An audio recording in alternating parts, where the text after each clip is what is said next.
Hakuna Matata.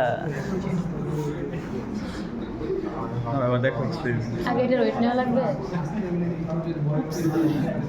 কাগজের না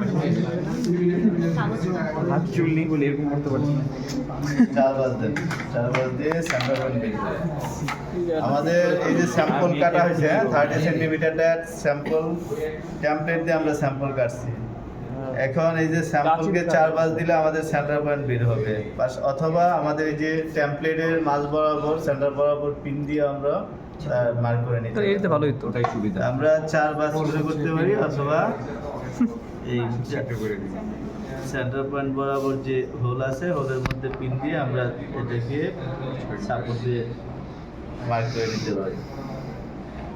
তাহলে এই যে আমাদের এখন এই সেন্টার পয়েন্ট বরাবর আসলো। এই স্যাম্পলটাকে যদি আমরা সেন্টার পেস এক নাম্বার স্যাম্পল 1 স্যাম্পল 1 এর এটাকে যদি আমরা ফেজ ধরি, যেহেতু ওপেন ফেজ ব্রেক সমস্যা নাই, যদি ফেজ ব্রেক একটু বোঝা যায় তাহলে ফেজটা ফেসই ধরবে, ব্রেক থেকে ব্রেকই ধরবে। এটা ধরলাম ফেজ, এটা অটোমেটিক ব্রেক হয়ে যাবে।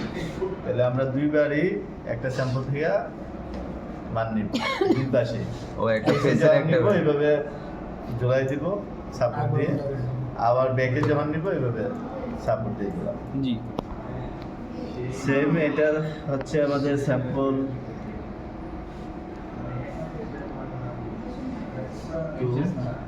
2 এর ফেস, যদি এটা ধরি অটোমেটিক এটা বের। এখন আমরা যেটা করব আয়রন করে আয়রন ও করতে হবে। আচ্ছা, এই কয় আয়রন রাখছে। করে ওই মেশিনের উপরে রেখে আয়রনের কাজ যা আয়রনটা করতে হবে।